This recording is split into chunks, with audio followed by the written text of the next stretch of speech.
नवीन पनवेलमधील विविध समस्यांना घेऊन शेतकरी कामगार पक्षाच्या नेतृत्वाखाली नागरिकांनी सिडकोचे कार्यकारी अभियंता यांना एक निवेदन सुपूर्द केले।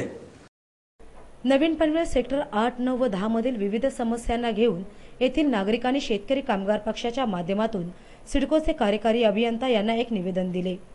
सिडकोने नवी मुंबईच्या धर्तीवर नवीन पनवेलचा विकास केला खरा, पण अजूनही येथील नागरिक विविध समस्येने त्रस्त आहेत। या निवेदनावर शेका पक्षाचे युवा नेते बबन विश्वकर्मा यांनी माहिती दिली।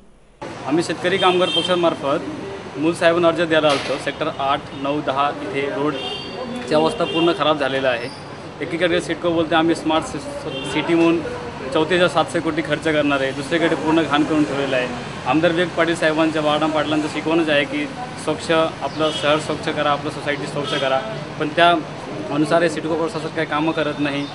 तरी आम्ही त्यांना एक निवेदन द्यायला आलेलो आहे की आमचं कामं त्यांनी लवकरात लवकर करावा। आता पावसाचा पण टाईम झालेला आहे, पूर्णपणे गटारी पण खराब झालेले आहेत। गार्डन तर त्यांनी बनवून ठेवलं आहे, पण गार्डनमध्ये खेळणी पण पूर्णपणे खराब आहे, दुरावस्था झालेला आहे।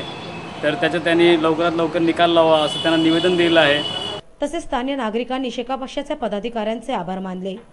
आम्हाला शेका पक्षाच्या मार्फत श्री राजेश हातमोडेजी, बबन विश्वकर्मा तसेच कुमार पालव यांच्या मार्फत चांगलं सहकार्य मिळालं। आमच्या काही समस्या होत्या, तिथं आमच्या समोर एक विहीर आहे, ते विहिरीचं जे वरचं जे तावदान होतं ते फाटलेलं होतं, अस्वच्छता वगैरे होती।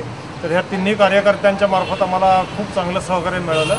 त्यांनी डेप्युटी इंजिनियर साहेबांची आमची गाठ घालून वगैरे दिली आणि समस्या ज्या होत्या त्या संदर्भामध्ये ह्यांचं आम्हाला चांगलं शेका पक्षाच्या मार्फत सहकार्य मिळालं आणि त्याचा पाठपुरावा त्यांनी डेप्युटी इंजिनियर साहेब जे सिडकोचे आहेत त्यांच्या मार्फत वगैरे चांगल्या पद्धतीने केला, आमची गाठ घालून दिली आणि आता त्याचा पाठपुरावा चांगल्या पद्धतीने होणार। यावेळी बबन विश्वकर्मा, कुमार पालव, संगम पवार आदी सहित स्थानिक नागरिक उपस्थित होते।